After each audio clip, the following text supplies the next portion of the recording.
Structure of atom में आज हम पढ़ेंगे failures of Dalton atomic theory. But यार अगर आपको इस चैप्टर के quick revision notes, most important questions previous आए हुए, एमसीक्यूज या एनसीईआरटी सॉल्यूशन वगैरह चाहिए तो हमारी वेबसाइट edugrown.in पे जरूर विजिट करें। आपके लिए वहां पे बहुत इंपॉर्टेंट खास अच्छी चीजें रखी हुई है। डिस्क्रिप्शन में लिंक है, चेकआउट जरूर करना। डाल्टन के कुछ पोस्टुलेट्स थे, पहले तो वो हम देख लेते हैं, देन क्या फेल हुआ वो भी हम देखेंगे।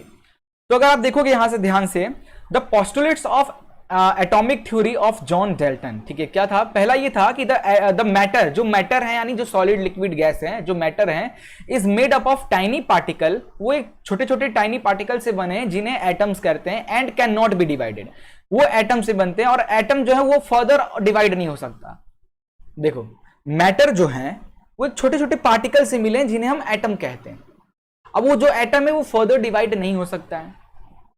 इस चैप्टर पढ़ने के, इस चैप्टर में आपने अभी थोड़ी देर पहले लेक्चर में पढ़ा एटम के अंदर इलेक्ट्रॉन, प्रोटॉन और न्यूट्रॉन भी है। तो यार देख के ही समझ में आ रहा है कि ये पोस्टुलेट डाल्टन का हो चुका है गलत, बट अभी अपन डिस्कस नहीं करेंगे इस पे। अगला पोस्टुलेट डाल्टन का क्या कह रहा है?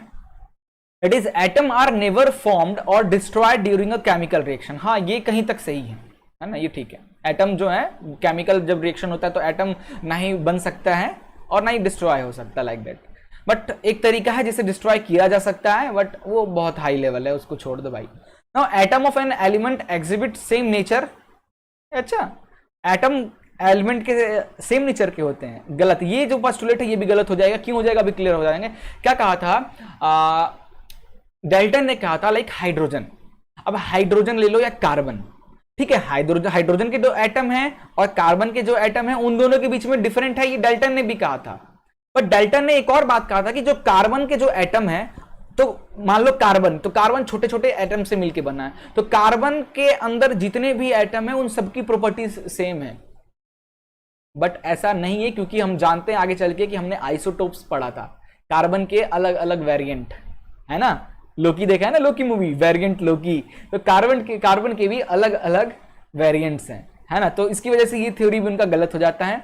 मास, और आगे कहा था उन्होंने, they have the same size, mass और कैरेक्टर।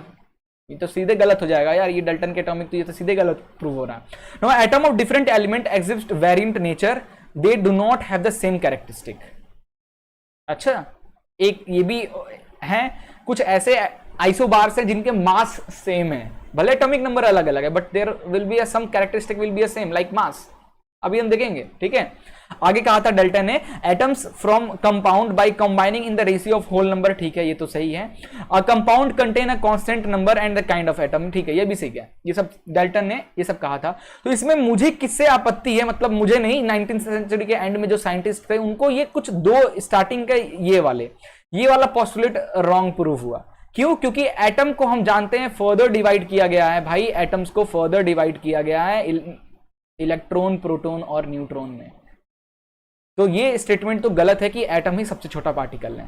एटम से भी छोटे हैं सब पार्टिकल जिन्हें इलेक्ट्रॉन, प्रोटॉन और न्यूट्रॉन कहते हैं। अब कुछ बच्चों के माइंड में आ सकता है, क्या सर इससे भी कुछ छोटा है?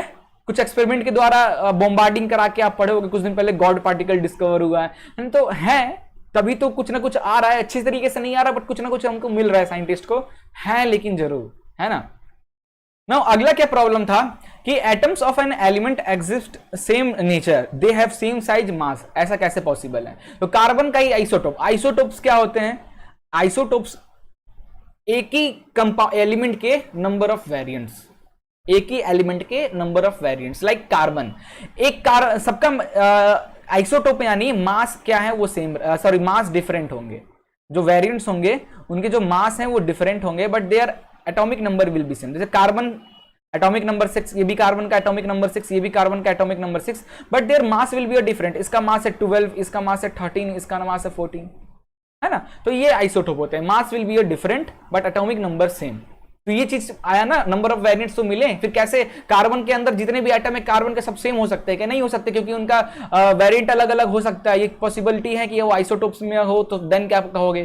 तो इसकी वजह से ये चीज गलत हुई थी। दूसरा था, अगला बोला गया था, अगला लाइन जो था कि atom of different element exist variant nature, they do not have same characteristic. क्यों नहीं भाई? अब तुम देखो ये आइसोबार्स को देखो ध्यान से, आइसोबार्स को देखो, आइसोबार्स में ये जितने आर्गन हो गया, पोटेशियम हो गया, कैल्शियम हो गया, इन सबके मास सेम है 40 40 40, mass will be a same but their atomic number is different 18 90 20। तो अपन इसको इसमें भी रख सकते हैं कि जो बोला गया था कि मास सबके सेम होंगे, तो मास सबके सेम नहीं हो सकते। ये हमने आइसोटोप देखा, आगे चल के हमने आइसोटोप के बारे में पढ़ा तो हमें पता चला कि नहीं, मास सबके सारे कोई कार्बन का जो एलिमेंट है उसके अंदर जितने भी एटम है सबका मास सेम नहीं हो सकता। क्यों? क्योंकि कुछ आइसोटोप्स भी हैं, कार्बन के वेरिएंट्स भी उनके अंदर हो सकते हैं जिनका मास अलग हो सकता है। इसी तरीके से आइसोबार होते हैं कुछ ऐसे कंपाउंड, कुछ ऐसे एलिमेंट जिनके मास तो सेम होंगे बट उनके अंदर की जो वैलेंसीज है वो अलग हो सकती है। एग्जाम्पल है आर्गन और ये पोटेशियम, कैल्शियम।